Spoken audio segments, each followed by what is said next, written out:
Shalom y bienvenidos a Vía Hafta Yisrael, una frase hebrea que significa amarás a Israel. Esperamos que se queden con nosotros, ya que nuestro maestro, el Dr. Baruch, nos compartirá una enseñanza expositiva de la Biblia.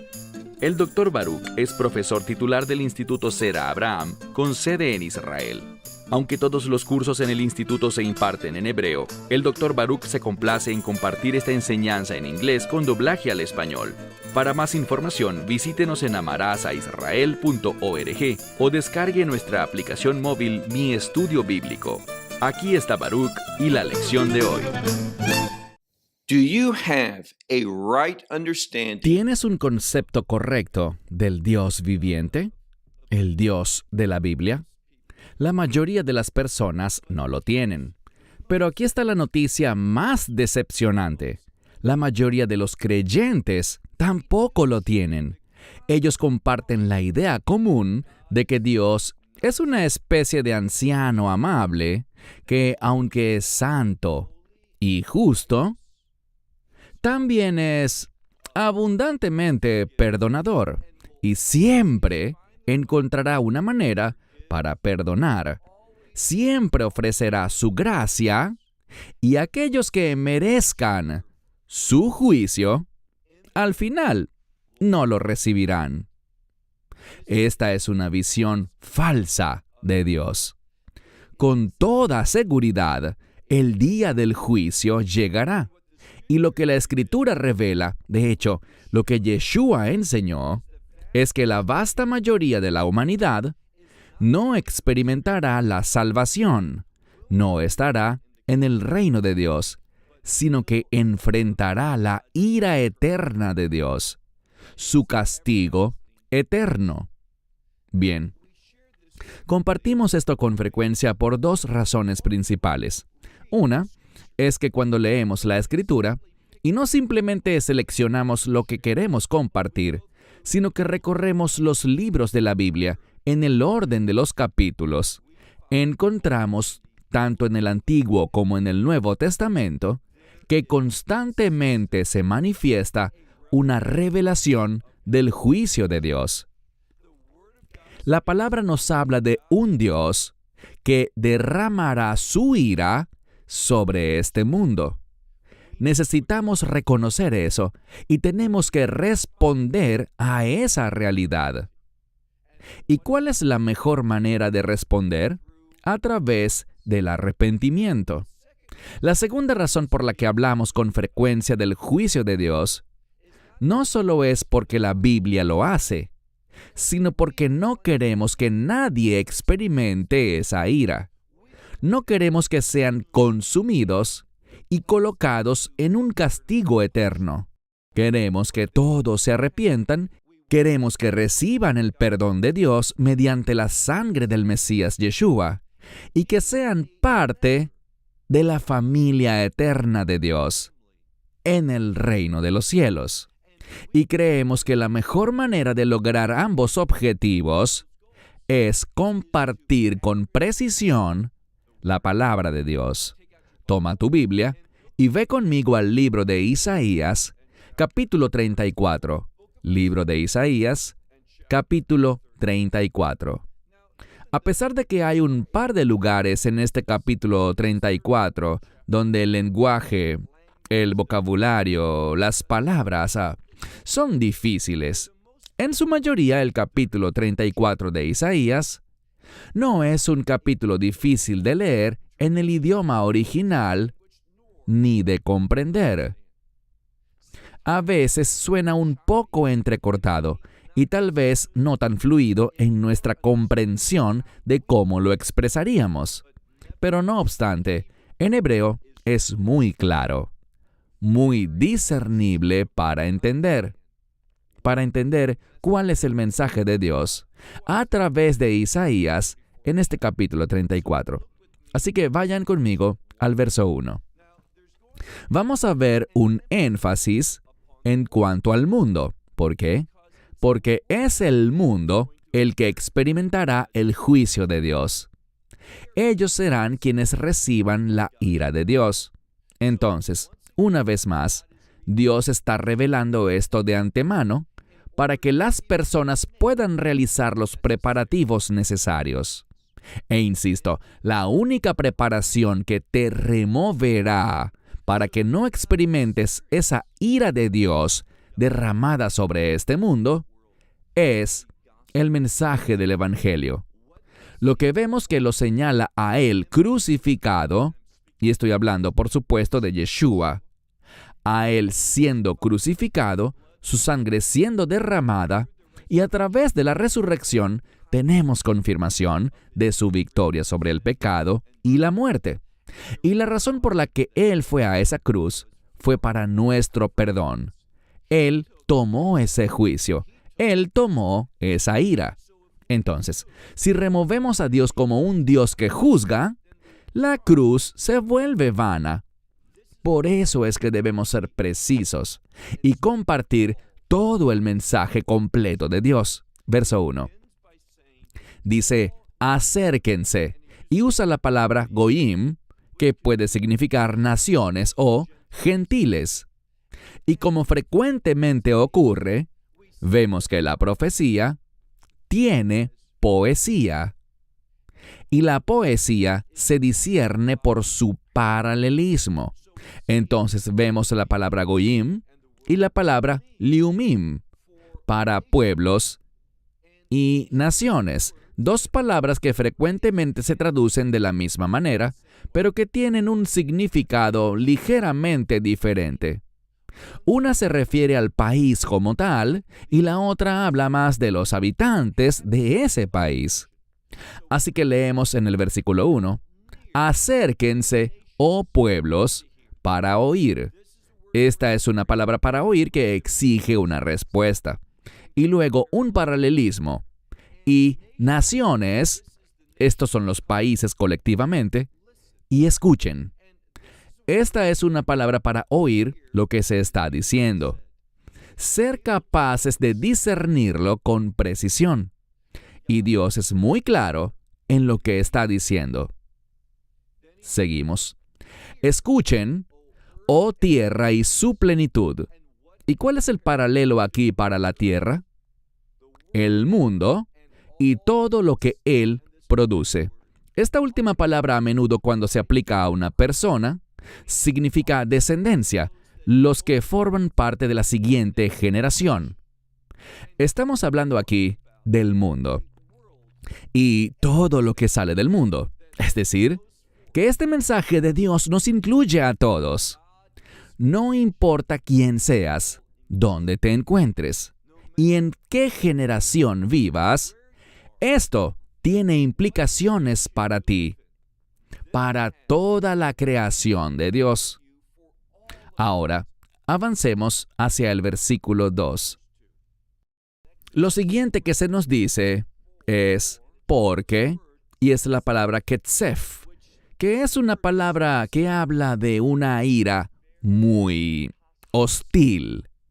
Una palabra que cuando la aplicamos, por ejemplo, sobre un animal, ese animal está casi fuera de control. Habla de... Y la ilustración aquí es la de un animal que se pone muy, pero muy enojado, al punto que comienza a echar espuma por la boca. Se aprecian evidencias físicas discernibles de esa ira. Esa misma palabra se usa en relación a Dios, quien por supuesto siempre está en control, pero sin embargo, se usa para enfatizar el nivel de su ira. Porque el Señor está lleno de ira o de furor, está extremadamente airado con todas las naciones. Y luego está la palabra para su ira ardiente sobre todas sus huestes. Las huestes aquí, esta palabra, puede traducirse simplemente como ejército. Vamos a ver que cuando hablamos de huestes, puede aplicarse no solo a un ejército literal, sino también a aquellas cosas que son poderosas en este mundo y poderosas, como veremos en un momento, en los cielos. Esto quedará más claro en el siguiente versículo. Leamos el versículo 2. La segunda parte del versículo 2. Dice que el Señor está airado contra el ejército de las naciones. Y aquí hay una palabra que se usa en la Torá para un tipo especial de mandamiento. Cuando Dios enviaba a los hijos de Israel hacia un pueblo, hacia una ciudad, y les decía, consagren todo para mí. Y lo que eso significaba era, destrúyanlo todo. No tomen botín, no traigan despojos, nada de esto puede ser usado por ustedes, sino que todo debe ser ofrecido, usualmente quemado, consumido completamente para el Señor. Y es muy significativo que utilice esta palabra. Es una palabra de destrucción. Él los destruye y los entrega. Y la siguiente palabra es una palabra para masacre o matanza. Así que Dios está usando palabras que son pero muy gráficas, muy explícitas en su significado, para que podamos tener una comprensión precisa de que Dios va a provocar una masacre en este mundo sobre la humanidad y contra todo elemento de su creación que no se haya rendido ante Él. Verso 3. Aquí apreciamos de nuevo dos palabras relacionadas, el clásico paralelismo de la poesía hebrea, dos palabras que hablan de los cadáveres y de los muertos. Verso 3. Aquí está una palabra para definir un cuerpo muerto, un cuerpo vacío, es decir, sin su alma, una persona muerta. Dice que sus muertos serán extendidos y sus cadáveres se elevarán. Y la siguiente palabra significa hedor, algo de un olor supremamente desagradable. Así que tenemos una imagen muy vívida, muy clara. Dios traerá muerte en su día de juicio, una muerte física, pero también un tormento espiritual y eterno. Una vez más, sus muertos están extendidos, es decir, están dispersos por toda la tierra. Y sus cadáveres ascienden en hedor, y las montañas se derriten. Aquí las montañas, como es frecuente en la profecía, las montañas nos comunican la idea de un trono de gobierno y autoridad. Así que sus montañas se derriten por su sangre. Verso 4. Y todas las huestes de los cielos se corrompen. Y esta es una palabra para descomposición usualmente, y significa deshacer, disolver. La mayoría de los estudiosos, tanto rabínicos como cristianos, ven que esto habla de las huestes celestiales, pero no de los ejércitos de ángeles, sino más bien del sol, la luna y las estrellas. Casi sin excepción, de hecho, yo no hallé excepción alguna entre los comentaristas, todos sabemos que el sol se oscurecerá, la luna no dará su luz, las estrellas del cielo caerán a la tierra. Todo esto nos habla de cambios cósmicos. Esto es de lo que este versículo está hablando en el verso 4. Porque todo el ejército de los cielos, el sol, la luna y las estrellas, pasarán. Y los cielos se enrollarán como un libro, y todo su ejército, todo lo que se relaciona con las cosas en el cielo y en el espacio exterior, en la creación, dice que ellas literalmente se marchitarán, como el marchitar de la hoja de una vid, y como el marchitar de una higuera. Dios está usando terminología, palabras, imágenes que eran muy bien conocidas por la gente. Verso 5. Porque, y esta es una palabra para estar saturado, simplemente es una palabra que nos habla de gran abundancia. Cuando ocurre una guerra y la gente pelea con la espada, las espadas se llenan de sangre. goteando con la sangre de los muertos. Y esta es la imagen aquí, en el verso 5. Porque los cielos se saturarán, y los cielos, hablando también de mi espada. Así que mi espada desde los cielos se saturará, he aquí, en cuanto a Edom. Aquí habla de Edom, este adversario, este enemigo eterno de Dios. Edom son los descendientes de Esaú. Ellos van a ser consumidos porque dice que la espada del cielo será traída sobre Edom. Y sobre todo, y luego usa la misma palabra para algo consagrado. Consagrado no en un sentido piadoso, sino en el sentido de los objetos que eran consagrados por orden de Dios para ser consumidos. Hablamos entonces de una aniquilación absoluta. Elementos consagrados para Dios con el fin de ser absoluta y detalladamente destruidos. Así que dice, y en cuanto al pueblo, de mi destrucción, porque, y esa palabra al final del verso 5, es la palabra para juicio. Esto le trae al lector el entendimiento de que esta es la retribución de Dios. Él está trayendo este juicio sobre el mundo debido al pecado, debido a la rebeldía. Y este es el juicio del que estamos estudiando, como veremos en los versos 1 y 2 del próximo capítulo. Este es el juicio que va a producir una transformación en la creación de Dios. ¿Y cuál es esa transformación? El reino de Dios. Versículo 6. Él dice de nuevo, la espada del Señor está llena de sangre. Se ha engrosado con la grosura o la gordura, con la sangre de los corderos y de las cabras, y con la gordura de los riñones de los carneros.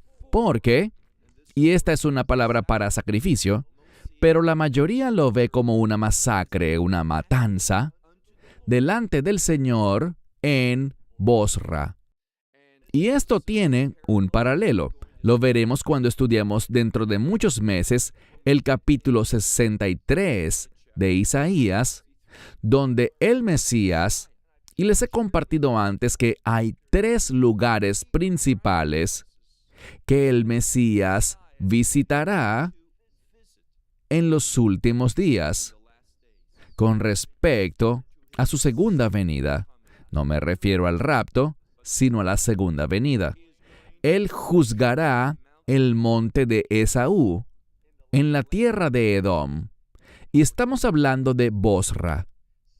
En segundo lugar, Él derramará su juicio sobre todas aquellas naciones que suben hacia Israel, dirigiéndose a Jerusalén para tomar la ciudad del pueblo de Dios. Y lo veremos allí en Armagedón, en la batalla de la guerra de Gog y Magog. Esta sucederá en el valle de Yisrael o Jezreel. Vemos que Él estará en ese lugar y después el último lugar al que irá el Mesías será el Monte de los Olivos.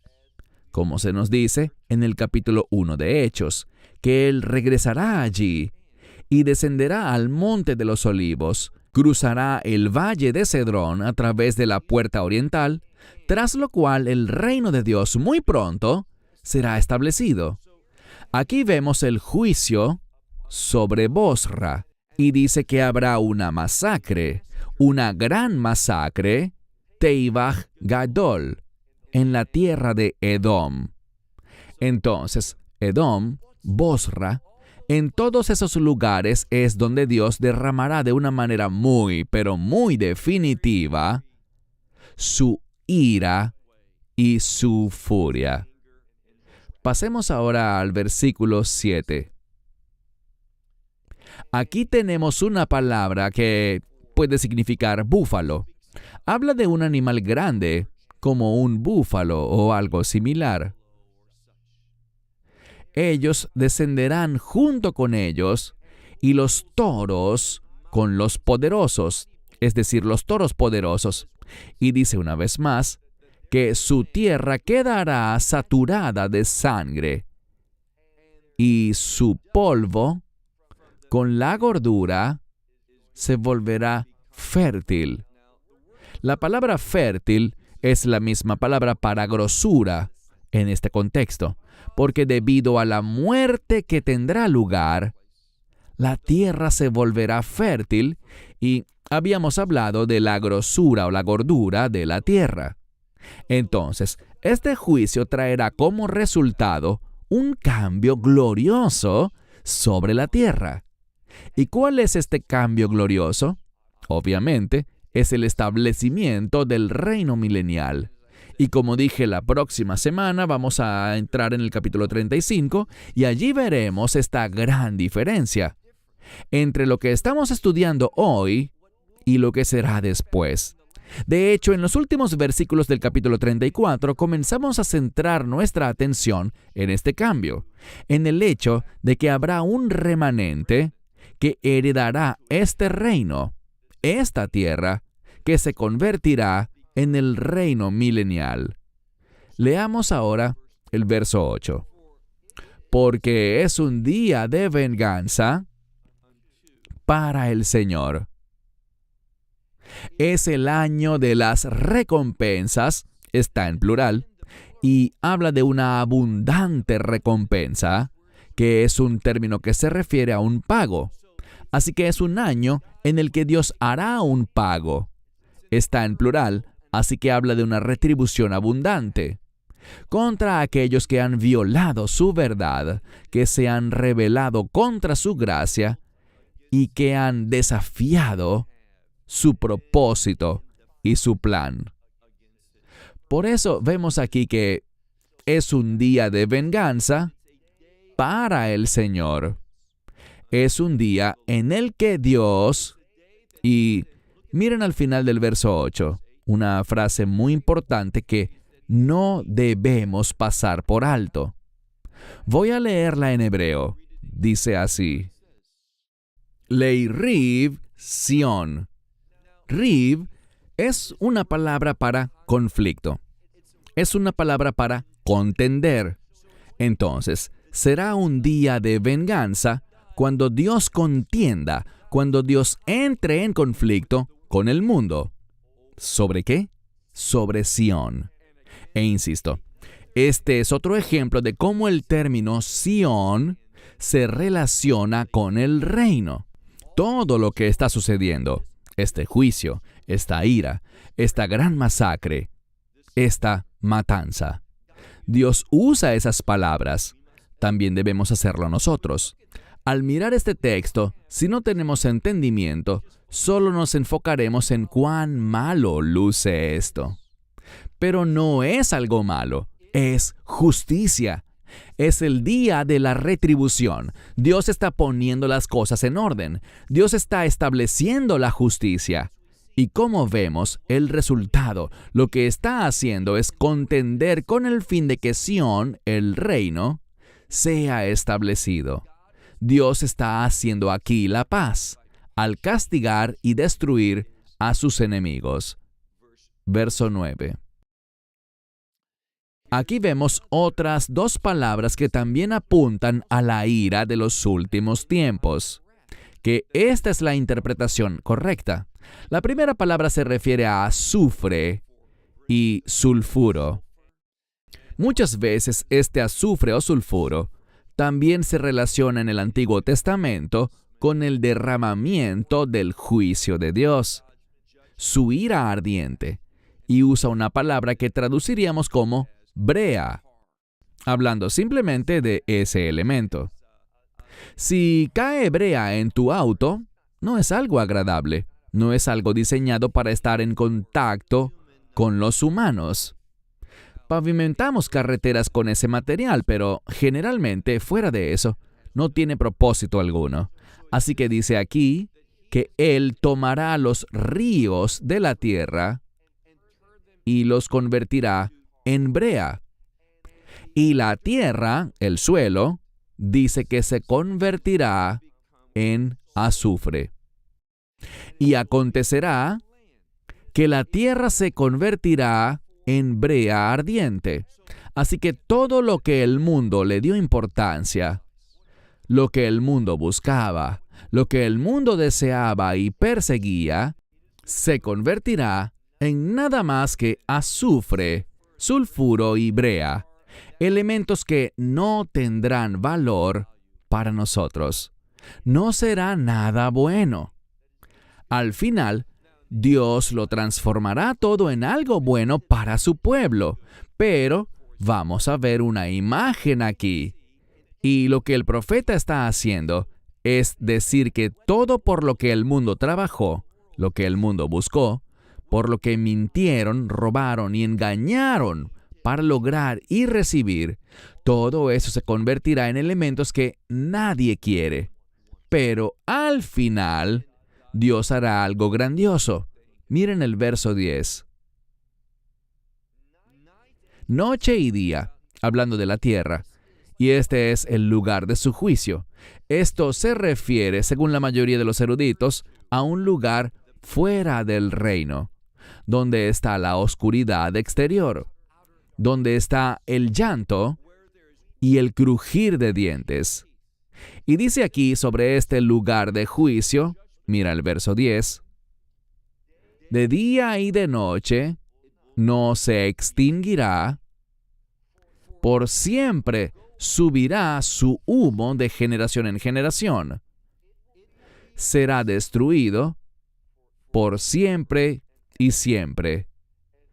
Y nadie pasará, es decir, nadie querrá ir allí.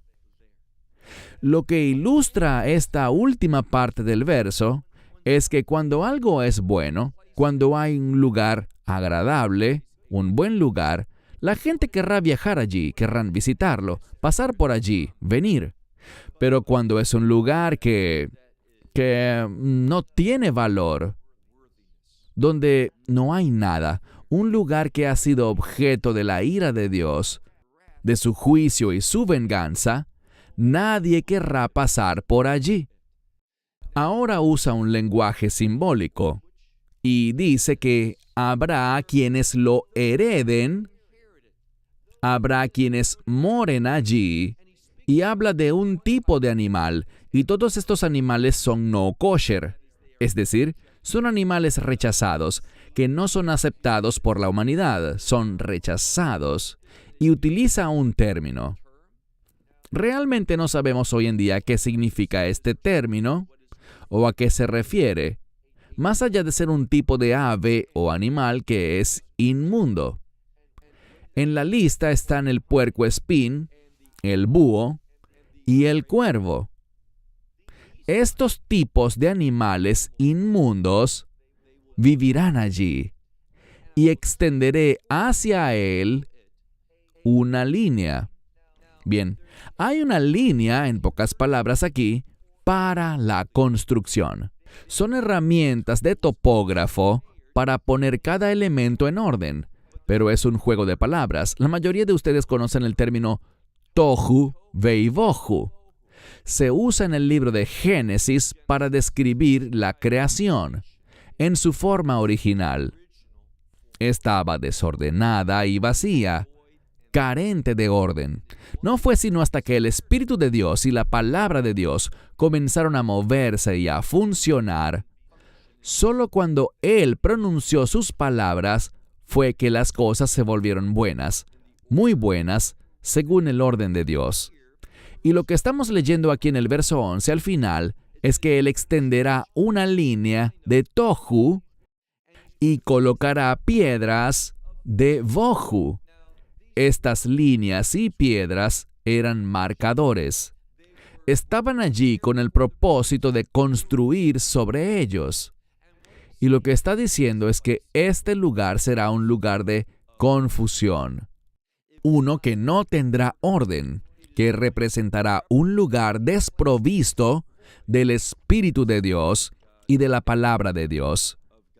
Versículo 12. Ahora hablará de los grandes, de los nobles de este mundo.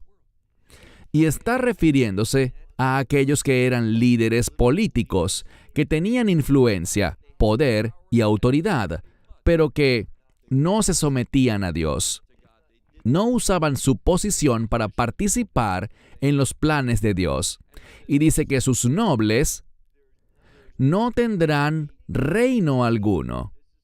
Esto es lo que se proclamará, que no hay reino para sus nobles y todos sus oficiales, estos son altos funcionarios, dice que ellos serán, y la palabra aquí es Afes.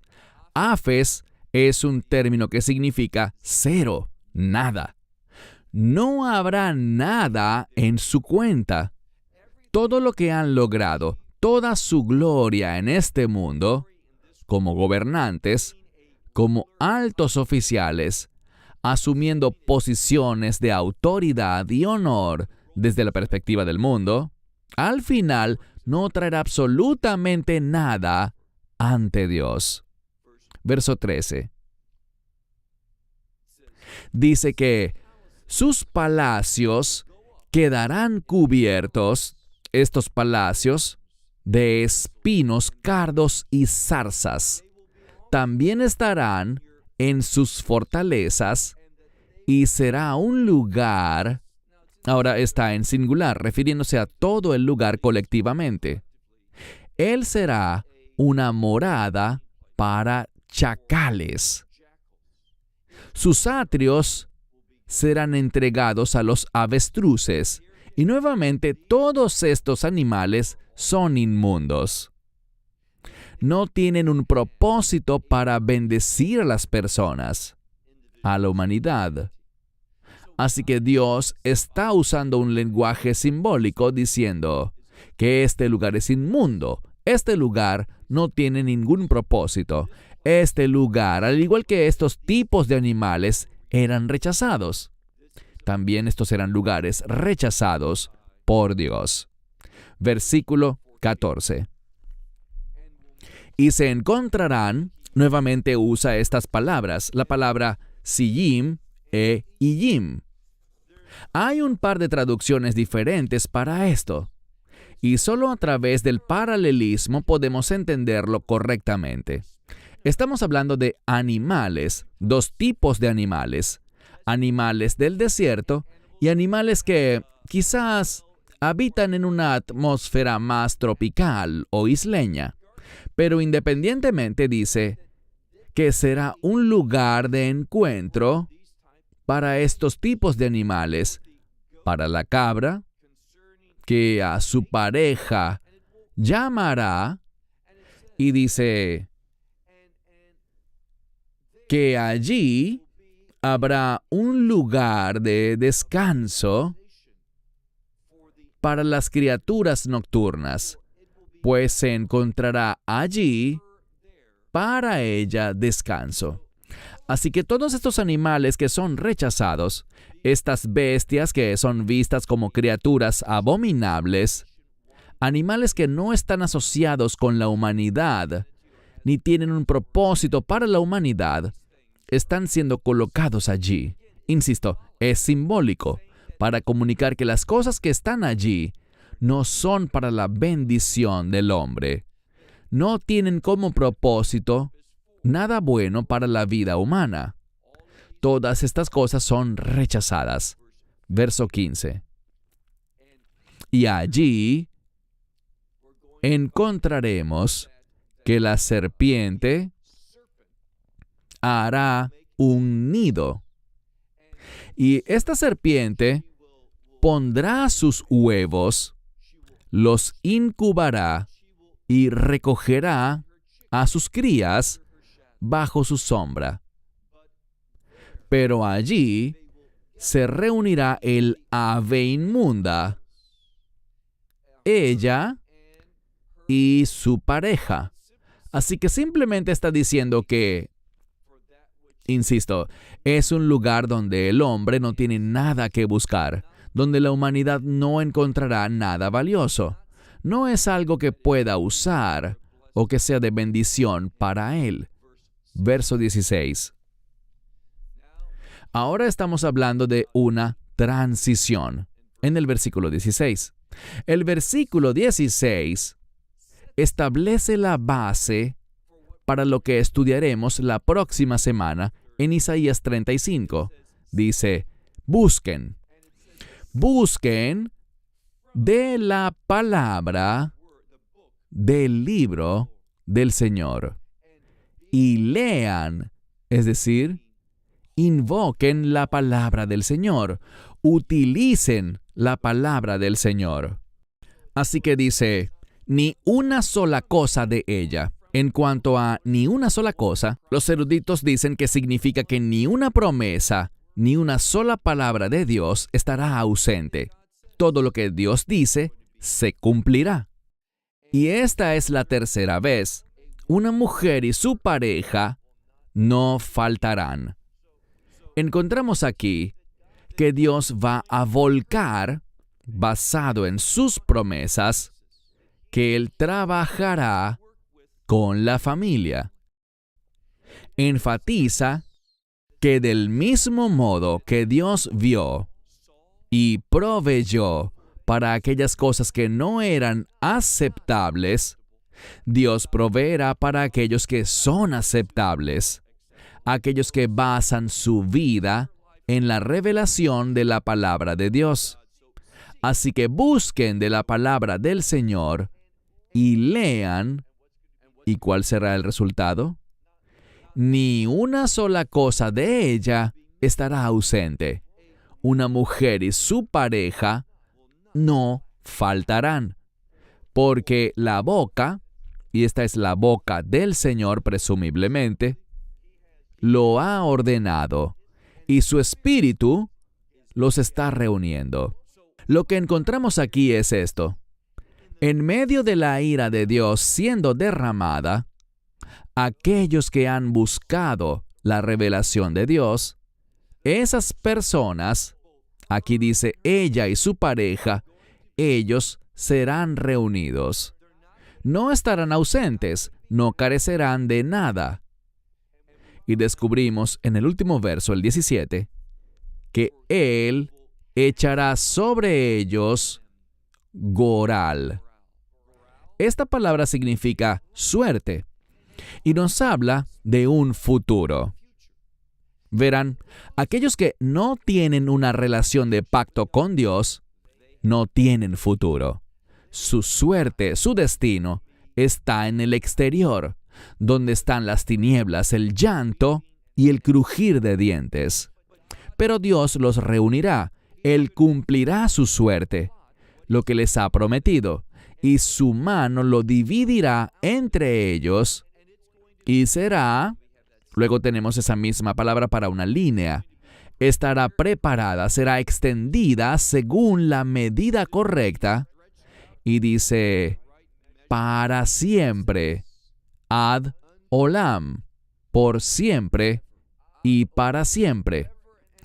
Ellos lo heredarán, y de generación en generación habitarán allí.